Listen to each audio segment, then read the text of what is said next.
Ó, o Lucas Costa, ele tá dizendo aqui o seguinte: Tinico, admiro e acompanho o seu trabalho, que Deus abençoe seu ministério. Poderia explicar se existe biblicamente a divisão de corpo, alma e espírito, e qual seria essa divisão? Eu cheguei a falar um pouco sobre isso, né? Nós chegamos essa coisa a falar. do corpo, alma e espírito, e essa ligação, né? Que a Bíblia até fala do fio de prata, né? Que tá ligando o espírito, e aí tem pessoas que acreditam na viagem astral, que quando você desliga e é ligado pelo fio de prata, não sei.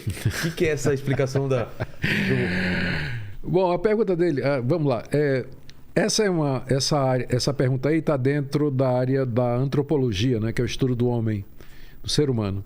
Então, a questão toda é que, biblicamente falando, fica difícil a gente estabelecer a composição do ser humano a partir do vocabulário bíblico. Que Jesus Cristo disse assim: amarás o Senhor teu Deus de todo o teu coração, de tua mente, de toda a tua vontade, de todas as tuas forças.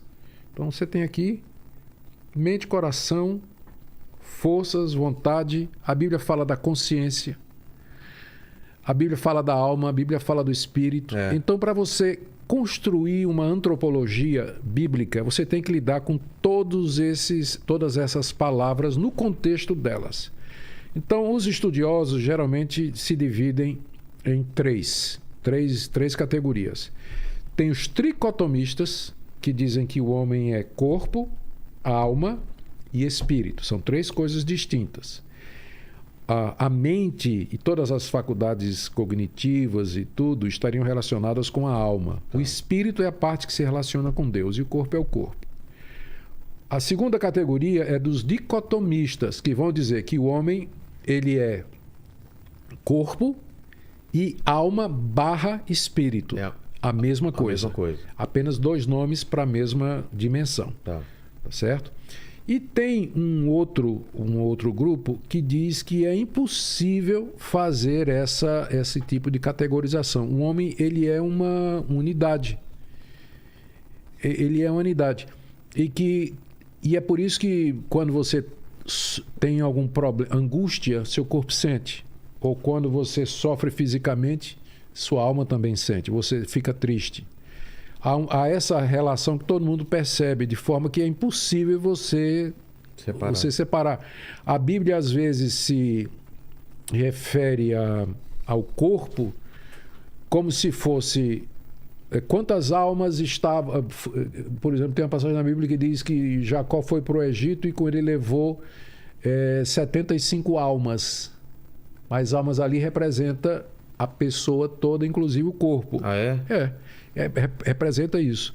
E às vezes há alguns sofrimentos que a pessoa, por exemplo, Paulo fala, o espinho na carne, que pode significar um sofrimento mental. Provavelmente a perseguição que ele sofria dos seus irmãos judeus. Ele fala em espinho na carne em 2 Coríntios capítulo 12. Então, tem essas três linhas. Eu sou dicotomista. Sou dicotomista. Eu creio que a gente não pode deixar de falar numa divisão, porque quando a pessoa morre, essa divisão acontece. Né? Queira ou não. Então, mais que alma e espírito, eles são a mesma coisa. O cântico de Maria: a minha alma engrandece ao Senhor, meu espírito se alegra em Deus, meu Salvador. Poesia hebraica, duas frases, uma dizendo a mesma coisa da outra. Então, se equivale a alma e espírito. Porque eu acredito nos três, porque já que a gente é imagem e semelhança de Deus, seria replicando a ideia do Pai, Filho e Espírito Santo, né? Talvez interessante. Faça uma... Não, bom, pode ser. A imagem e semelhança de Deus tem mais a ver com o que a gente chama dos atributos comunicáveis de Deus, ou seja, coisas que Deus é e que ele comunica. Por exemplo, Deus é amor, isso ele pode comunicar à sua criatura. Deus é justiça, Deus é criativo, Deus é justo. Então, essas coisas... Por que ele não fala isso em relação aos anjos, por exemplo? Os anjos também têm essas... Mas os anjos não foram feitos à imagem e semelhança de Deus. Não, mas eles devem ter alguma coisa semelhante, né? Bom, é uma boa pergunta. Eu não sei se eles têm, não. Agora que você falou, eles não são feitos à imagem e semelhança de Deus.